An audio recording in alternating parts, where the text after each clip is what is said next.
নমস্কার, আমি সুমিত। এই মুহূর্তে কিন্তু নরেন্দ্র মোদী একেবারে সিঙ্গুরের মাটি ছোঁবেন, আর কিছুক্ষণের মধ্যেই সিঙ্গুরের মাটি ছোঁবেন নরেন্দ্র মোদী। কিন্তু মনে রাখতে হবে, এই সিঙ্গুরের টাটার যে শিল্প, সেটা কিন্তু চলে গিয়েছিল একটা সময় বৃহত্তর আন্দোলনে। মমতা ব্যানার্জি যেভাবে টাটা থেকে উঠে এসেছেন সিঙ্গুরের জমিতে আন্দোলন করে, সেই সিঙ্গুরের জমি কি মমতা ব্যানার্জির এই মুহূর্তের কাল হয়ে দাঁড়াবে? সেই প্রশ্ন কিন্তু ধীরে ধীরে ক্রমবর্ধমান হচ্ছে। নরেন্দ্র মোদী কিন্তু টাটার ফেলে যাওয়া জমিতে সভা করছেন আজকে। এই জমি খুব গুরুত্বপূর্ণ, সেই জমিতেই কিন্তু নরেন্দ্র মোদী আজকে সভা করবেন এবং সিঙ্গুরের মানুষের দাবি উঠে আসবে।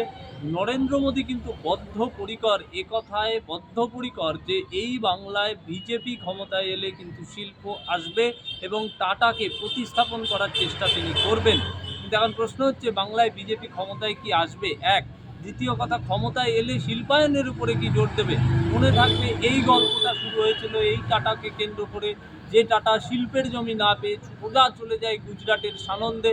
সেই গুজরাটের সানন্দে কিন্তু এই নরেন্দ্র মোদী সেই টোপ দিয়ে এই বাংলার টাটা ন্যানো কোম্পানি, আপনাদের মনে থাকবে, সেই ন্যানো কোম্পানি চলে গেল গুজরাটের সানন্দে।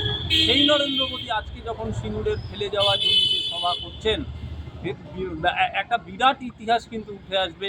তখন মমতা ব্যানার্জি, নরেন্দ্র মোদীর দল, রাজনাথ সিং সকলেই কিন্তু এসেছিল এবং সেই জায়গায় দাঁড়িয়ে আজকের এই সভা কতটা গুরুত্বপূর্ণ এবং শিল্প কি আসবে বাংলায়, সেই বিষয়ে প্রশ্ন আছে।